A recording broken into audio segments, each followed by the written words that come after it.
নমস্কার বন্ধুরা, সুরাল্লার ডেলি ব্লগে আপনাদের সকলকে জানাই স্বাগত।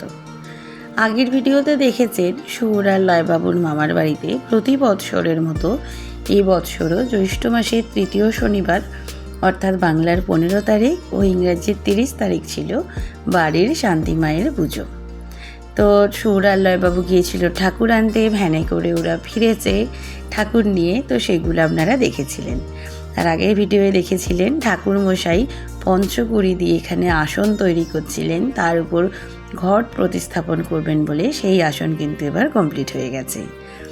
এদিকে সুন্দর করে আসন এঁকে ফেলেছেন। এর উপর দেয়া হবে প্রথমে মাটির তাল, তার উপর থাকবে দেবী ঘট, তাতে থাকবে পঞ্চপল্লব, ডাব, দর্পণ, কাঞ্চনমূল্য, চাল ইত্যাদি, আর তার সামনে থাকবে পূর্ণ ঘট। আর ওদিকে আমাদের কুলপুরোহিত মানে আমাদের কানাই জেঠু, উনি বাকি সমস্ত উপাচারগুলো করছেন আমার মাধবী কাকিমার সঙ্গে। তো উনি যে দ্বার ঘটগুলো দেওয়া হবে, দ্বার ঘট, তারপরে ডাব, এগুলো সমস্ত সিঁদুর লাগাচ্ছিলেন, মায়ের অর্ঘ্য তৈরি করছিলেন। আর এদিকে আমি আর আমার মেজ পিসিমণি পদ্ম ফুল ফোটাচ্ছি।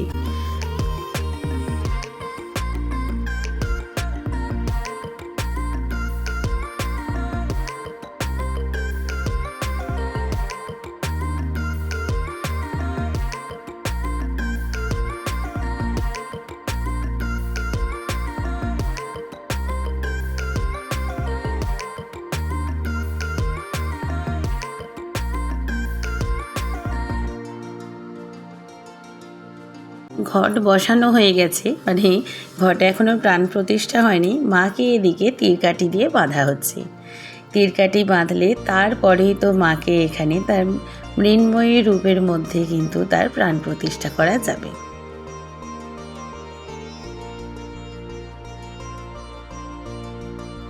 এদিকে বাড়িতে যে কোনো দেবতার পুজো হলে সেখানে কিন্তু মা লক্ষ্মীকে নিয়ে আসতে হয়, কারণ মা লক্ষ্মী আমাদের বাড়িতে সবসময় অধিষ্ঠাত্রী দেবী।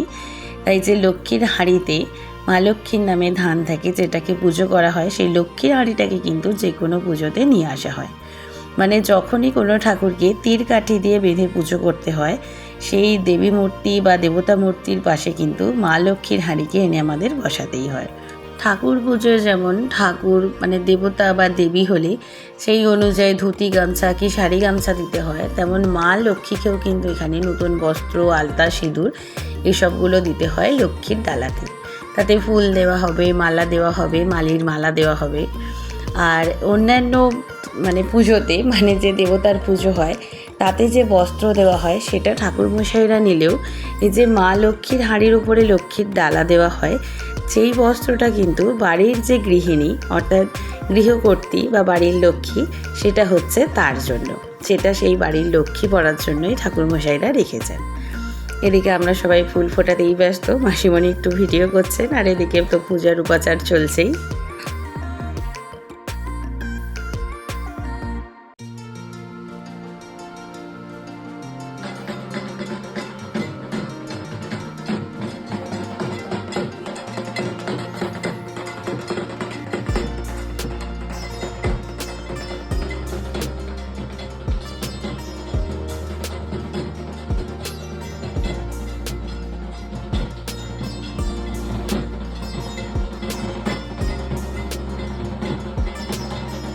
এদিকে খাওয়া দাওয়া শুরু হয়ে গেছে। ওই দেখুন ওদের মামা এখন তদারকি করছে, মামা বড় হয়ে গেছে বলে কথা।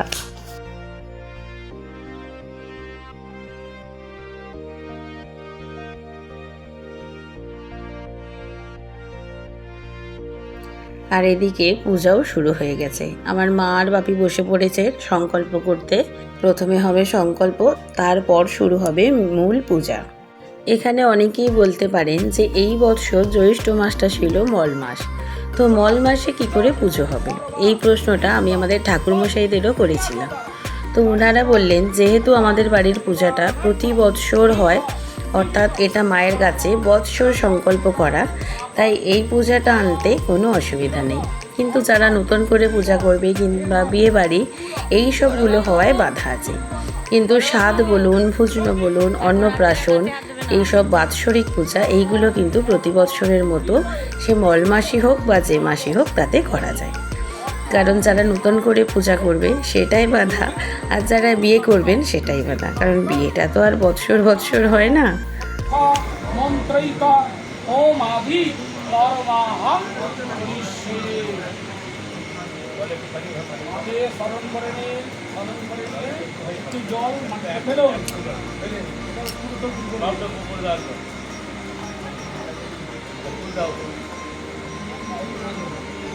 হে মনসা মাতা আপনার কিঞ্চিত বরণম। মনসা দেবী এতানি গন্ধ পুষ্প ফল তাম্বূল যজ্ঞ উপবিত দক্ষিণক সহিতায় শ্রী শ্রী লক্ষ্মী মাতা আপনার কিঞ্চিত বরণম।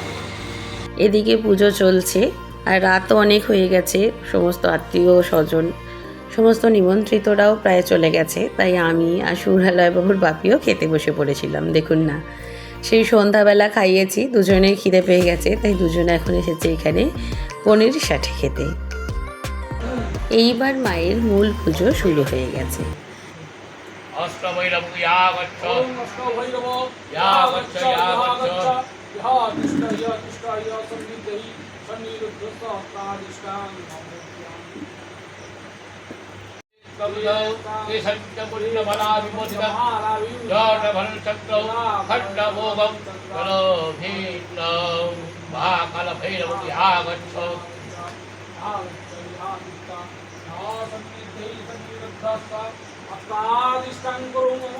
এখন হলো কদলী বলি, কিন্তু ঠিক এই সময়টাতেই আমি এখানে ছিলাম না। যখন আমার বাপি ডেকেছিল আমি ছুটে আসতে আসতে তখন এখানে কদলী বলি হয়ে গেছে। তো অনেকেই আমার আগের বছরের ভিডিও বা তার আগের বছরও দেখে বলেছিলেন যে বাড়িতে কেন, মানে বাড়ির পুজোতে কেন বলি হবে। আসলে বলি মানে তো কোনো পশু বলি না, বলি মানে হচ্ছে নিজের মধ্যে কাম, ক্রোধ, মোহ, মায়া, মাৎসর্য এইগুলোকে মায়ের চরণে বলি দেওয়া, সমস্ত কিছু থেকে মুক্ত হওয়া। তো তার প্রতীক রূপেই এখানে কদলী বলি হয়েছে। তো আমাদের ঠাকুর মশাই কোষাকুষির যে খুশি হয় সেটা দিয়েই এই বলি সম্পন্ন করেন। তো সেই ভিডিওটা আমি এখন দিতে পারলাম না, কারণ তখন আমার এই ভিডিওটা করা হয়নি। আগের বছরগুলোর ভিডিওতে আপনারা সেটা দেখতে পাবেন। তো এরপর আরতি শুরু হয়ে গেছে, যদিও এর আগেও একবার আরতি হয়েছে, তখন আমি সুর আর লয়বাবুকে একটু শোয়াতে গিয়েছিলাম। এটা হচ্ছে দ্বিতীয় পর্বের আরতি।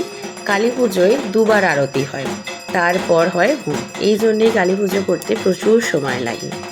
তো এখন হচ্ছে দ্বিতীয় পর্বের আরতি, আর এদিকে আমি আর আমার মেজ পিসিমণি মিলে আমাদের যে 108টা প্রদীপ আছে সেগুলোতে সলতে দিচ্ছি, কারণ এই আরতি শেষ হলেই প্রথমে সেই দীপ জ্বালা হবে আর তারপরেই শুরু হবে হোম।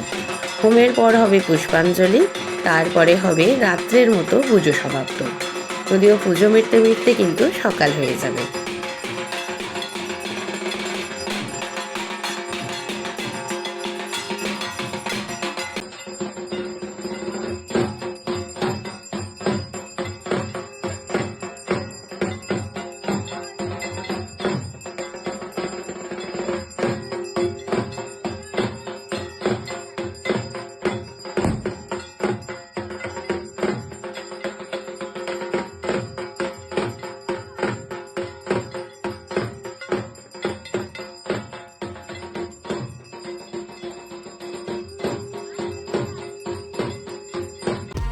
আরতির পর এদিকে হোমের যে যজ্ঞবেদী সেটাকে রেডি করা হয়ে গেছে মোটামুটি, ওদিকে দীপ জ্বালানোও শুরু হয়ে গেছে।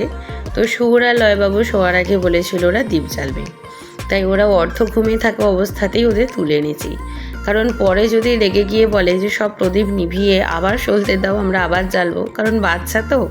তাই ওদেরকে ঘুম থেকে টেনে তুলে এনে আমি আর তাতাই মাসি মিলে দুজনকে কোলে নিয়ে কয়েকটা করে দীপ জ্বেলে দিয়েছি, যাতে ওরা পরে বায়না করতে না পারে। তো দীপ জ্বালার পর আমরা এবার ওদের নিয়ে বসে পড়বো, কারণ ওদের গরম লাগছে, এখানে হোম হবে, দীপ জ্বালা হচ্ছে, তাই সমস্ত ফ্যানকে বন্ধ করে দেওয়া হয়েছে। এবার বাড়ির অন্যান্য সদস্যরাও এক এক করে সমস্ত দীপগুলো জ্বালিয়ে দিচ্ছে।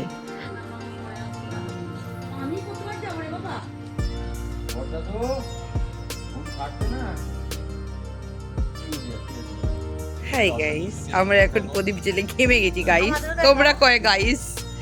হাই গাইস, তোমরা প্রদীপ জ্বেলেছো গাইস? তুই জ্বেলেছিস কোথায়? ঘানেছিস? তুই মাসিকে ছুঁয়ে থেকে জ্বেলেছিস আর তুই মামাকে ছুঁয়ে থেকে প্রদীপ জ্বেলেছিস? দেখি hi guys, hi guys,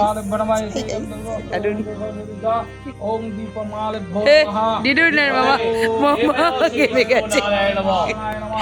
hi guys,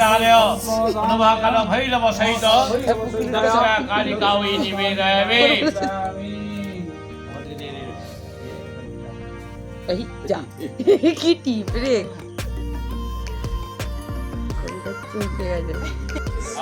আর এদিকে আমি আর তাতাই মাসি সৌর আর লয়বাবুকে নিয়ে বসে আছি কোলে নিয়ে। তাই সমস্ত দ্বীপ জ্বালার পর তা থেকে তাপ নেওয়া হয়, ঠিক যেমন পঞ্চপ্রদীপে নেওয়া হয়। তো সেটা আমরা পারছি না বলে আমার ছোট পিসিমণি আর মেজ পিসিমণি দায়িত্ব নিয়ে নিয়েছে সকলকে তাপ দেওয়ার জন্য। তো ওরা তো দু হাতে করে তাপ নিচ্ছে আর সকলের মাথায় দিচ্ছে। সেটা নিয়ে তো আমরা খুব হাসি মজা করছিলাম, কারণ ওরা দিচ্ছে বলে দেখছি কেউই আর উঠে যাচ্ছে না যে ঠিক আছে তোমরাই তাপটা বরঞ্চ এনে দাও। ওরাও বলছে তোমরা বসো, আমরা সবাইকে তাপ দিচ্ছি।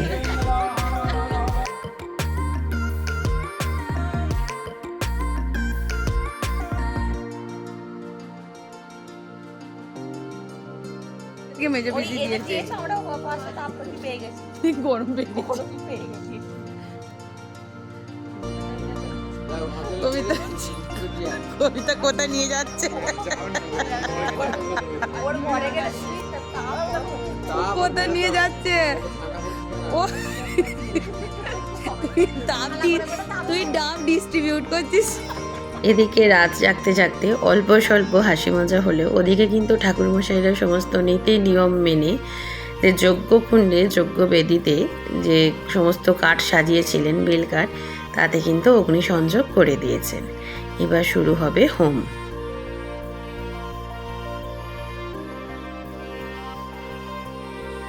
আমাদের হিন্দু শাস্ত্র মতে যে যজ্ঞে আহুতি দেওয়া হয় বা হোমকুণ্ডে ঘি মাখিয়ে বেলপাতা জগডুম্বু এইসব জিনিসের আহুতি দেওয়া হয়, এইগুলোই কিন্তু আসলে দেবতাদের কাছে পৌঁছায়। থালায় করে যে নৈবেদ্য রাখা হয় সেগুলো নয়, মানে এগুলো কিন্তু আমি শাস্ত্রসম্মত কথাগুলো বলছি যেগুলো আমরা পড়েছি বা জেনেছি। কারণ এখানে অগ্নি আর অগ্নির স্ত্রী হচ্ছে স্বাহা। তো অগ্নির নামে যখনই আমরা এরকম বেলপাতা জগডুম্বু এগুলো সব ঘি মাখিয়ে আগুনে স্বাহা করি, মানে অগ্নি ও তার স্ত্রীর কাছে সমর্পণ করি, সেটাই কিন্তু সোজা দেবতাদের কাছে পৌঁছায়। এই জন্যই বড় করে কোনো পুজো করলে সেখানে আগে ঠাকুরমশাইরা বলেন হোম করতে, যাতে আপনাদের সমস্ত নিবেদনগুলো ভগবানের কাছে পৌঁছায়। তার মানে কিন্তু এটা কখনোই নয় যে শুধুমাত্র নৈবেদ্য সাজিয়ে যে পুজোগুলো করা হয় সেগুলো আমাদের দেবতারা গ্রহণ করে না, সবই গ্রহণ করে। আপনি যদি নৈবেদ্য নাও সাজিয়ে দেন, শুধু একটা ফুলও যদি না আপনার দেওয়া সম্ভব হয়, ভক্তি ভরে হাত জোড় করে যদি প্রার্থনা করেন বা কোনো কিছু জানান, ভগবান সেটা কিন্তু গ্রহণ করবেই। যাই করা হোক না কেন, তাতে যদি ভক্তিভাব না থাকে তাহলে কিন্তু সেটা কখনোই ভগবানের কাছে পৌঁছায় না। তাই এত সমস্ত আয়োজন না করেও যদি ঠিকঠাকভাবে ভক্তিটা মনে রাখতে পারেন, ভক্তিভাব রাখেন, তাহলে কিন্তু যেটা চাইছেন সেটা পাবেনই তার কাছ থেকে। দেরি হলেও পাবেন অবশ্যই।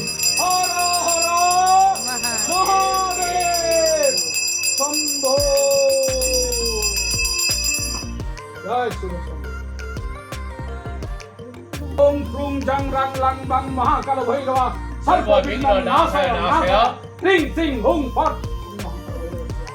ओम क्रूं जंग रंग लंग बंग महाकाल भैरवा सर्व विघ्न नाशय नाशय ह्रीं श्रीं हुं फट्।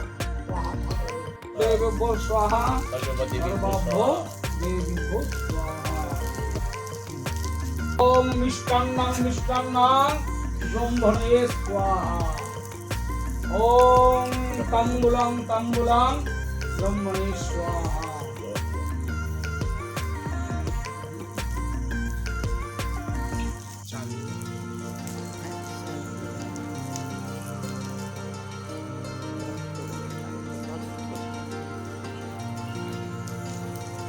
কাপড় পরিয়ে দেবে, দেখো কাপড় পরিয়ে দেবে, আগুনকে কাপড় পরিয়ে দিল। এবার হোমে দেওয়া হবে সব থেকে শেষ আহুতিটা। তো এই আহুতিটা দেওয়ার সময় যে পুরোহিত আছেন তাকে সকলে ছুঁয়ে থাকতে হয়। এদিকে আমার বাপি তো ধুতি ছেড়ে ফেলেছে, কারণ বাপির খুব গরম হচ্ছিল, তারপর যে পুষ্পাঞ্জলি আছে, এমনকি যে বাপি মা সংকল্প করেছিল সেটা যে পূরণ আছে, বাপি সেটা ভুলেই গিয়েছিল। তারপর আবার বাপিকে চেঞ্জ করতে হয়েছিল। তো এই গেল আজকে হোমিতে শেষ আহুতি। এরপরেতে কাঁচা দুধ ঢেলে পুরো হোমের অগ্নিকে ঠান্ডা করে ফেলা হবে। আর তারপর ঠাকুরমশাই হোমকুণ্ড থেকে অল্প একটু কালি তুলে সেটাকে, যে ঘিয়ের পাত্রে ঘি ছিল সেটাতে সেই কালিটা গুলে সকলকে টিপ পরাচ্ছে। আগে মা কালীকে দিল, শিব বাবাকে দিল, লক্ষ্মীর হাঁড়িতে দিল, এবার এক এক করে আমাদের সকলকেও টুপ পরিয়ে দেবে।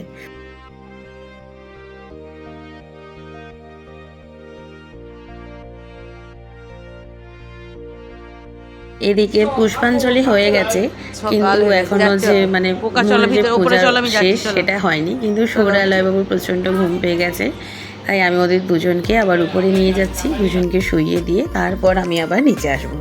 এদিকে তো দিনের আলো ফুটে গেছে, সেটা দেখি দুজনের শান্তি। তাই এই ভিডিওটাকে এখানেই শেষ করছি। আপনাদের সঙ্গে দেখা হবে আবার পরের ভিডিওতেই। পরের ভিডিওটা কিন্তু অবশ্যই দেখবেন, কারণ এতে এখনও আগামীকালের পুজো, বিসর্জন, আমাদের নাচ গান, হই হুল্লোড় সব কিছু আছে। তো মা সকলকে ভালো রাখুন, সকলের মঙ্গল করুন। এই ভিডিওটাকে এখানেই শেষ করছি। দেখা হবে আবার পরের ভিডিওতে।